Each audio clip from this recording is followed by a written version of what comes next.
का विषय है हमारा NSI and its protocol needlestick injury. तो ये निडलिस्टिक इंजरी क्या होता है, मैंने कुछ सवालों की लिस्ट बनाई हुई है जो कि आपको समझने में आसानी हो ये टॉपिक। सबसे पहला NSI क्या है।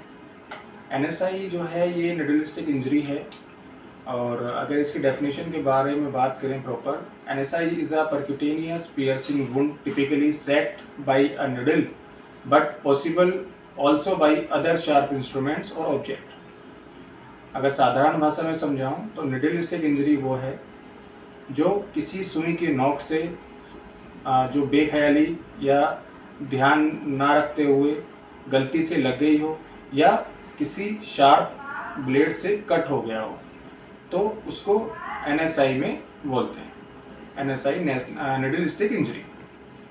और इसके लिए जो प्रोटोकॉल्स बनाए हैं बचाव के लिए, जो कि प्रोटोकॉल हैं, गाइडलाइंस हैं, या इससे होने वाले जो इन्फेक्शंस हैं, जो रेशियो बढ़ते हैं, उसको देखरेख कौन करता है, उसके लिए होता है CDC, central disease control and prevention. तो ये CDC क्या है? केंद्रीय रोग नियंत्रण एवं रोकथाम, जो कि एक केंद्रीय स्तर पर और राष्ट्रीय स्तर पर इन्फेक्शन को कंट्रोल करने में मतलब कार्य करता है और देखता है कि कहाँ किस किस जगह किस तरह का इन्फेक्शन मतलब बढ़ रहा है। ठीक है। NSI के अंदर ये ज़रूरी नहीं है कि सिर्फ निडल इंजरी आएगी कि निडल प्रिक हुआ और सुई चुभा और बस वही एक NSI के अंदर इंजरी है। अगर किसी शार्प ब्लेड से, ठीक है, जैसे कि स्कैल्पेल ब्लेड होता है, हमारा सर्जिकल ब्लेड होता है, उससे भी अगर कट हो जाता है तो वो भी NSI के अंदर आता है। ठीक है। अकॉर्डिंग टू CDC मतलब central disease control, prevention is better than cure. ये लाइन हम सभी ने बहुत अच्छे से सुनी होगी, बहुत बार सुनी होगी। और इसका मतलब क्या है कि इलाज से बेहतर है कि उससे बचा जाए। ठीक है। उससे बचाव कैसे कर सकते हैं, इसका जो डेटा है CDC के अकॉर्डिंग, जो NSI का जो डेटा है वो मैं अभी आपको यहाँ दिखा रहा हूँ, इसको अच्छे से समझ लीजिएगा। ठीक है। और अब दूसरे सवाल पे चलते हैं, क्योंकि अभी मैंने आपको NSI बता दिया और NSI की देखरेख क्या है, कौन करता है, किसके अकॉर्डिंग ये बन रहा है, वो मैंने आपको बता दिया। अब दूसरे सवाल पे चलता हूँ। ज़्यादा खतरा किस किस स्टाफ को होता है NSI होने का, इंजरी होने का ज़्यादातर खतरा किस किस स्टाफ को होता है? सबसे ज़्यादा जो खतरा होता है वो होता है सफाई कर्मचारी। ठीक है। जो वेस्ट को हैंडल करता है, चाहे वो क्लीनर हो, आया हो, ठीक है, वो सबसे ज़्यादा इंजरी के लिए खतरे में होते हैं। क्यों होते हैं? अभी सभी के दिमाग में आ रहा होगा कि यार नर्सिंग स्टाफ तो सबसे ज़्यादा मरीज़ से इलाज के लिए पास जाता है, सबसे ज़्यादा जो ट्रीटमेंट देता है वो नर्सिंग स्टाफ देता है, तो सबसे ज़्यादा खतरे में तो वो है। नहीं, नर्सिंग स्टाफ से ज़्यादा वो जो वेस्ट को हैंडल कर रहा है वो ज़्यादा खतरे में होता है। ठीक है। वो रिस्क में ज़्यादा होता है ये इंजरी होने के। ठीक है। और कौन कौन हो सकते हैं? डॉक्टर हो सकता है, ठीक है, और सर्जन हो सकते हैं, OT का स्टाफ हो सकता है, इसके अलावा लैब असिस्टेंट हो सकते हैं, ठीक है, इसके अलावा जो डेंटिस्ट हैं वो हो सकते हैं, इसके अलावा लॉन्ड्री का स्टाफ है वो भी हो सकता है, इसके अलावा हेल्थ केयर असिस्टेंट होते हैं वो भी हो सकते हैं, इसके अलावा जो क्लीनर्स जो हैंडल करते हैं वेस्ट वाले मैनेजमेंट को वो भी हो सकते हैं, जो मैंने पहले बताया आपको। मेंटेनेंस स्टाफ भी हो सकते हैं, ट्रेनिंग स्टाफ भी हो सकते हैं, ठीक है, जो ट्रेनिंग कर रहे हैं, नर्सिंग ट्रेनिंग कर रहे हैं या OT के लिए ट्रेनिंग कर रहे हैं वो भी हो सकते हैं। तो ज़्यादा खतरा जो सफाई वाले स्टाफ को है ये वो क्यों है? क्योंकि हमारी गलती की वजह से ही वो ज़्यादा शिकार होते हैं। ठीक है। अगर हमने गलती की तो शिकार बेचारे वो होते हैं। कुछ उनकी परसेंटेज उनकी गलती होती है, कुछ ज़्यादातर गलती उसमें हमारी है। मैं भी आपको बताऊंगा कि हमारी गलती से उनके ऊपर कैसे प्रभाव पड़ता है, वो कैसे इस इंजरी को ये इंजरी उनको मिलती है। ठीक है, तो आगे चलते हैं। किन किन गलतियों से होता है ये जो जो NSI है, जो निडल स्टिक इंजरी है, ये किन किन गलतियों से होता है। सबसे पहले लापरवाही, ठीक है। उसके अलावा ये हमने किसी को इंजेक्शन दिया, इंजेक्शन देके हमने उसके जो वेस्ट प्रोड्यूस हुआ उसको सही से डिस्कार्ड नहीं किया, या किसी स्टाफ को हमने बोला कि इसको डिस्कार्ड करके आ जाओ खुद से काम बचने के लिए, जैसे बहुत से अमूमन करते हैं, ट्रेनिंग स्टाफ को दे दिया, इंजेक्शन लगा के चलो इसको डिस्कार्ड करके आ जाओ, ट्रेनिंग स्टाफ को दे दिया, स्टूडेंट को दे दिया, तो ये भी एक वजह होती है। ठीक है, कहीं एम्प्यूल तोड़ के ऐसे ही फेंक दिया, ये भी एक वजह होती है। इसके अलावा जैसे कि कहीं हमने किसी को कैनुला लगा रहे थे, उसका कैनुला से निडल निकाला और वो ऐसे ही रखा और उसको छोड़ दिया। ठीक है, तो सबसे बड़ी जो मेन वो होती है लापरवाही और वेस्ट को सही से डिस्पोजल ना करना। ठीक है, ये इसकी सबसे बड़ी गलती होती है जो NSI कराती है, इंजरी कराती है। ठीक है, कब कब हो सकती है ये, अब इस पे बात करते हैं। ये हो सकती है जब हम इलाज दे रहे हों, ठीक है, इंजेक्शन लगा रहे हों, सूचरिंग कर रहे हैं, ठीक है, कुछ ब्लेड से कट कर रहे हैं, तब हो सकती है। दूसरा, after use and before disposal, इलाज के बाद या उसको डिस्पोज करने से पहले भी हो सकता है। During and after disposal, dispose कर रहे हैं तब भी हो सकता है और आफ्टर डिस्पोजल भी हो सकता है। ठीक है, तो ये इन तीन पे हो सकती है, तीन जगह हो सकती है। ठीक है, अब हम बात करते हैं किस से हो सकती है ये जो इंजरी है। ठीक है, मतलब ऐसा क्या क्या है जो जिससे इंजरी होगी तो वो NSI में काउंट होगी। Hypodermic needles, blood collection needle और needles used in IV delivery systems. And चौथा है इसके अलावा जो लाइक स्कैल्पेल्स जो होते हैं, जो ब्लेड्स हैं, सर्जिकल ब्लेड्स हैं, उससे भी जो इंजरी होगी वो NSI में आएगी। ठीक है, और मतलब मैं अगर समझाऊँ तो ये हाइपोडर्मिक निडल्स क्या हैं, ब्लड कलेक्शन निडल में क्या फ़र्क है। जैसे कि हम जो देखा होगा आपने, एक जो निडल होती है वो छोटी निडल है जो यूज़ करते हैं, वो हाइपोडर्मिक है, ब्लड कलेक्शन वाली बड़ी होती है। मतलब मेन एक जो डिफरेंस है वो ये है। ठीक है, फिर देखते हैं कि ज़्यादातर ये कहाँ मतलब अस्पताल में किस जगह होने के चांसेस ज़्यादा होते हैं। जो ये इंजरी है NSI जो होती है, ये कहाँ अस्पताल में ज़्यादा होने के चांसेस होते हैं। सबसे पहले पेशेंट रूम में हो सकते हैं। ठीक है, दूसरा ऑपरेशन रूम में हो सकता है, तीसरा OPD में हो सकता है, चौथा इमरजेंसी रूम में हो सकता है, पांचवा लैब में हो सकता है, छठा और भी अलग अलग जगह हो सकता है। ठीक है, तो हमने ये तो पता कर लिया कि क्या होता है, कौन कौन इसके लिए ज़्यादा खतरे में होता है और किस जगह होता है, किस चीज़ से होता है। अब अगर ये हो जाए, ठीक है, अगर इंजरी हो जाए, निडल लग जाए, तो हमें क्या करना है। ठीक है, तो सबसे पहला काम, पैनिक नहीं होना है।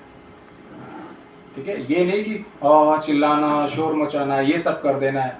और वैसे बहुत से क्या करते हैं कि ऐसे लिया और उसे चूसना शुरू कर दिया ब्लड को, ये नहीं करना है। हमारी जो इंटेस्टाइन है वो खाना एब्जॉर्ब करने के लिए है। ठीक है, ब्लड को एब्जॉर्ब करने के लिए नहीं बनी है।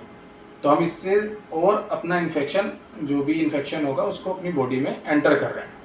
ठीक है, दूसरा, don't squeeze the injured site.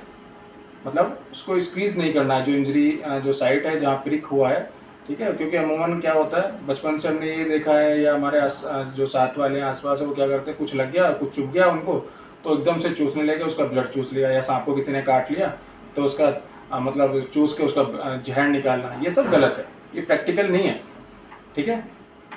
उसके बाद जो तीसरा है वो वॉश करना है उस साइड को, wash with soap and without soap on running water. मतलब जो जिस जगह आपको वो चीज़ जो निडल चुभी है उसको साबुन से, और अगर साबुन नहीं है तो रनिंग वाटर से उसको धोना है, ठीक है। उसके बाद बैंडेजिंग करनी है। अगर जैसे वहाँ से ब्लीडिंग आ रही है तो उसको दबाना नहीं होता है, मतलब ये नहीं है कि उस पर आप बहुत तेज़ी से ऐसे प्रेशर लगा रहे हो, ठीक है, वो दबाना नहीं होता है, उसको उस पर बैंडेजिंग करनी होती है। बैंडेज लगा लिया, पट्टी बांध लिया, ठीक है। तो ये हो गया इसका तीसरा। उसके बाद जो चौथा जो काम होता है जिसको लग जाए, वो चौथा उसको ये करना है कि उसको रिपोर्ट करना है मैनेजमेंट को, कैजुअल्टी डॉक्टर को। क्यों करना है वो भी मैं आपको बताऊंगा, ठीक है। तो उसको रिपोर्ट कैसे करना है, कैसे बताना है, सबसे पहले उसको ये बताना है कि उसको इंजरी हुई कैसे, उसकी पूरी जानकारी, पूरी हिस्ट्री देनी है, full history of injury of exposure. फिर उसके बाद ये बताना है कि उसके जो इम्यूनाइजेशन हिस्ट्री है वो पूरी बतानी है, मतलब उस स्टाफ को अपनी बारे में बतानी है कि हेपेटाइटिस बी का टीका लिया हुआ है नहीं है, हेपेटाइटिस सी का लिया हुआ है नहीं है, ठीक है, अपने इम्यूनाइजेशन हिस्ट्री के बारे में बताना है। फिर उसके बाद ब्लड टेस्टिंग जो मरीज की वो गई हुई है या नहीं हुई है, ये उनको बताना है। अब ये रिपोर्ट करने का फ़ायदा क्या होगा, इससे क्या होगा कि जो डॉक्टर है वो ये देखेगा कि मरीज को कोई ब्लड बॉर्न इन्फेक्शन तो नहीं है जिससे कि वो आप में ट्रांसफ़र होने के चांसेस हों। देखो अस्पताल में अमूमन जो इन्फेक्शन फैलता है कि भाई प्रिक से जो इन्फेक्शन फैलता है कि दूसरे की निडल दूसरे से लगी, सबसे ज़्यादा हमारे दिमाग में आता है HIV, ठीक है। लेकिन मैं आपको समझाता हूँ, जैसे HIV भी फैल सकता है, HCV भी फैल सकता है, हेपेटाइटिस C भी फैल सकता है, हेपेटाइटिस B भी फैल सकता है। सबसे ज़्यादा जो चांस होते हैं वो होते हैं हेपेटाइटिस B के, और सबसे कम चांस होते हैं HIV के, 0.10% चांसेस होते हैं होने के, ठीक है। हेपेटाइटिस B के लिए ज़्यादा होते हैं। तो उसमें क्या होगा, डॉक्टर देखेगा कि मरीज को किसी तरह का कोई ब्लड बोर्न इन्फेक्शन तो नहीं है, उसकी रिपोर्ट पढ़ेगा, उसकी हिस्ट्री देखेगा अच्छे से। अगर हुआ तो आपको मतलब गाइड करेगा कि उस पेशेंट को ऐसे ये है तो आपकी भी ये टेस्टिंग कराएगा, ब्लड टेस्टिंग कराएंगे, ठीक है, कंफर्म करेंगे उसके लिए क्या इलाज देना है, फिर वो आगे प्रोसेस जाएगा। अगर नहीं हुआ तो TT का इंजेक्शन लगाएंगे और उसके बाद जो ट्रीटमेंट देना है, मतलब जिससे कि जो इंजरी है, जो वोंड है वो जल्दी हील हो जाए, वो देके अपना फ्री हो जाएंगे, ठीक है। ये आप समझ गए कि अगर लग जाए तो क्या क्या करना है, जो प्रोटोकॉल्स हैं वो क्या क्या हैं लग जाने के बाद, जिसको लग जाए। मैं दोबारा पॉइंट गिना देता हूँ आपको। Don't panic, don't squeeze the injured side. तीसरा, wash with soap without soap on running water. And उसके बाद जो है बैंडेजिंग, ड्रेसिंग, अगर ब्लीडिंग ज़्यादा हो रही है। जो चौथा है जो कि बहुत इंपॉर्टेंट है वो है रिपोर्ट करना है कैजुअल्टी डॉक्टर को, मैनेजमेंट को। कैसे करना है, पूरी हिस्ट्री देनी है कि वो कैसे कैसे आपको इंजरी हुई, कैसे कैसे लगी, आपने जो टीकाकरण है आपका वो पूरी तरीके से लिया हुआ है नहीं लिया हुआ है वो बताना है, ठीक है, और ब्लड टेस्टिंग के बारे में बताना है, ठीक है। तो वो रिपोर्ट जो आप दोगे उससे आगे जो डॉक्टर है वो मरीज को देखेगा कि किसी तरह का कोई ब्लड बोर्न इन्फेक्शन तो नहीं है जो कि फैल सकता है प्रिक होने से, और फिर वो आपके लिए जो हो सकता है वो आपके लिए कदम उठाए जाएंगे। अब हमने ये सुन लिया ये प्रोटोकॉल क्या है। NSI प्रोटोकॉल आपने सुना होगा, ठीक है। तो NSI प्रोटोकॉल क्या होते हैं उसके बारे में आपसे बात करते हैं। NSI प्रोटोकॉल वो है जिनसे ये होने का रोका जा सकता है, ठीक है। ये तो बता दिया मैंने आपको कि अगर हो जाए तो ये करना है, लेकिन prevention is better than cure ना। अगर ये होगा ही नहीं तो हम वो करेंगे ही क्यों। ठीक है, तो हम आपको प्रोटोकॉल के बारे में बताते हैं कि एनएसआई के प्रोटोकॉल क्या हैं। ठीक है, कि इसको कैसे प्रिवेंट किया जाए होने से। तो सबसे पहला जो है वो है प्लान करो safe handling and disposal before any procedure. ठीक है, हमें सेफ हैंडलिंग प्लान करनी है। जो डिस्पोजल है वो किसी भी प्रोसीजर से पहले सेफली करना है। ठीक है, उसके बाद जो दूसरा है, use safe and effective needle alternative if available. ठीक है, जैसे कि बहुत से क्या करते हैं, किसी के पास जैसे शुगर चेक करनी है, बहुत से हॉस्पिटल में क्या होगा कि उनके पास प्रिकर नहीं होगा और वो निडल लेंगे और निडल से प्रिक करेंगे और उससे शुगर चेक कर लिया। तो अगर आपके पास अवेलेबल है, कोशिश करो कि उसी से की जाए, क्योंकि वो बहुत सेफ होता है। और ऐसे पुश किया और वो प्रिक करके, मतलब उससे चांसेस कम होते हैं इंजरी होने के। ठीक है, तो दूसरा ये है। तीसरा, इमीडिएट डिस्पोज कंटेमिनेटेड नीडल्स और शार्प जो ब्लेड है वो इन शार्प कंटेनर। ये नहीं है कि आपने इंजेक्शन लगाया किसी को, अरे रख दो यार, अभी बाद में अपना डिस्पोज कर देंगे। ठीक है, ये नहीं करना है। अगर लगाया है तो वक्त से उसको समय के साथ डिस्पोज कर दो। ठीक है, उसमें किसी तरह का आलस ना करें। चौथा, कंप्लीट ट्रेनिंग होनी चाहिए अबाउट ब्लड बोर्न जो इन्फेक्शन है। हमें पता होना चाहिए कि अगर ब्लड बोर्न इन्फेक्शन कौन से हैं, वो एक से दूसरे में कौन सा इन्फेक्शन फैल सकता है प्रिक होने से, ये कंप्लीट ट्रेनिंग होनी चाहिए। पांचवा है, डू नॉट रिकैप निडल। जैसे कि हम किसी मरीज के पास जाते हैं और उसको इंजेक्शन लगाने जाते हैं, तो हमें ना क्या करना चाहिए, उसके लिए ट्रे लेके जाना चाहिए जिसमें सारा सामान हो इंजेक्शन देने के लिए, इलाज देने के लिए। और मरीज को जब इंजेक्शन लगा दिया तो ये कोशिश ना करें कि उसको रिकैप करने की कोशिश ना करें। सबसे ज़्यादा चांस होता है कि रिकैप करते हुए मरीज जो स्टाफ है उसको लग जाएगी। ठीक है, अगर हम उसको रिकैप करेंगे नहीं, उसको ऐसे ही लगाया, लगाने के बाद उसको ट्रे में ऐसे रखा और उस ट्रे को लेके गए और सीधा डिस्कार्ड कर दिया, तो ये सेफ रहेगा। इससे इंजरी होने के चांसेस कम हो जाएंगे। अगर इसको कैपिंग करनी है तो कैप ऐसे रखा होगा, सिंगल हैंड टेक्निक यूज़ करनी है। कैप ऐसे रखा हुआ है, पहले ये निडल लो। ठीक है, इस हाथ का इस्तेमाल नहीं करना है। ये निडल इसमें थोड़ा सा अंदर करो, ऐसे उठाओ और ये ऐसे कैपिंग कर दो। इसमें दूसरा हाथ जो है वो इस्तेमाल नहीं होगा, इससे इंजरी होने के चांस बचेंगे। ठीक है, एक ट्रे यूज़ करो तो उससे भी आपको बचाव मिलेगा इंजरी होने से। ठीक है, समझ गए। Do not recap needle. छठा, do not remove needle by hand. बहुत से होते हैं, अरे हाथ से ही खोला और उसको निकालना शुरू कर दिया निडल को, नहीं करना है। सातवां, डू नॉट फोर्स शार्प जो शार्प ब्लेड्स होते हैं या कुछ भी इनटू कंटेनर, कि कंटेनर में कुछ घुस नहीं रहा है, उस पर फोर्स लगा रहे हैं, अरे घुस जा भाई घुस, ऐसे करके वो स्लिप होगा, वो लग जाएगा।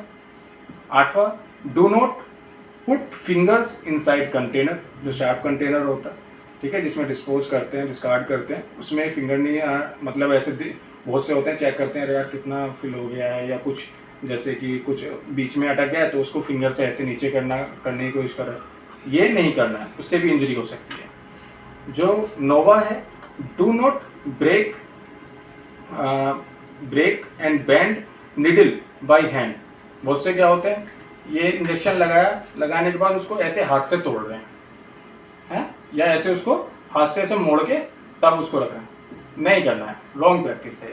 ठीक है, इससे इंजरी होने के बहुत चांसेस होंगे। ठीक है, इसके अलावा यूज अ ट्रे, जो मैंने आपको बताया, एक ट्रे यूज करो। इंजेक्शन लगाने के बाद निडल उसमें रखो। ऐसा नहीं है कि लगाया, ट्रे में रखिए निडल नीचे, ग्लव्स उतारे और जो सामान है वो उतारा, उसके ऊपर निडल के ऊपर वो रख दिया और किसी ट्रेनिंग स्टाफ को दे के भेज दिया कि जाओ इसको डिस्कार्ड कर दो। तो वो क्या होगा, वो ऐसे उठाने की कोशिश करेंगे और नीचे से नीडल चुभ जाएगी उनको, ठीक है। तो ये नहीं करना है। खुद अगर दे रहे हो इंजेक्शन तो खुद से उसको डिस्कार्ड करके आना है, इससे इंजरी के चांसेस कम होंगे, ठीक है। अब चलो ये हम सारी बात कर ली हमने कि निडलिस्टिक इंजरी क्या है, किसको हो सकती है, कहाँ कहाँ हो सकती है, और अगर हो जाए तो क्या करना है, और प्रोटोकॉल्स क्या हैं इसके। अभी ये इसकी ज़रूरत क्या है, हॉस्पिटल में इसकी ज़रूरत क्या है, NABH में इसके लिए क्या ज़रूरत है। अगर NABH कोई ऑडिट होता है और कोई आता है तो आपसे ये नहीं पूछा जाएगा, कोई आपसे सीधा ये सवाल नहीं करेगा कि आप डिस्कार्ड कर सही से करते हो या नहीं करते हो, ऐसे नहीं करेंगे। वो घुमा फिरा के आपसे सवाल पूछेंगे, कहीं आपने निडल रखी हुई देखी है, कहीं इधर उधर कहीं निडल रखी हुई देखी है। तो हमने, अगर किसी ने भी ये बोला कि हाँ देखी तो थी एक बार, उधर वहाँ देखी थी, कब देखी, कैसे देखी, किसकी गलती से देखी, कोई मतलब नहीं, ठीक है। बायोमेडिकल वेस्ट की तरफ से NC लगी, ठीक है। या वो ऐसे पूछ सकते हैं, कहीं एम्प्यूल टूटे हुए देखे हैं, इधर उधर पड़े हुए दिख जाते हैं, हाँ सर कहीं कहीं ऐसे दिख जाते हैं, गई NC लग गई, ठीक है।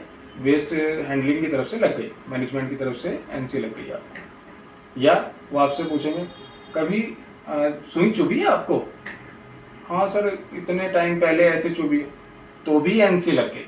उनको मतलब नहीं है कैसे लगी, कब लगी, क्यों लगी, कोई मतलब नहीं है। NC मतलब नॉट क्लियर, मतलब आपका biomedical waste management not clear. तो इसका ये रोल है, ठीक है। तो इसके बारे में अगर कोई भी सवाल हो, कुछ जानना हो तो मुझे मैसेज कर दें, मैं कोशिश करूँगा कि आपको उस बारे में पूरी जानकारी जल्द से जल्द पहुँचा पाऊँ। शुक्रिया, फिर दोबारा मिलते हैं नए टॉपिक के साथ। Thank you, bye.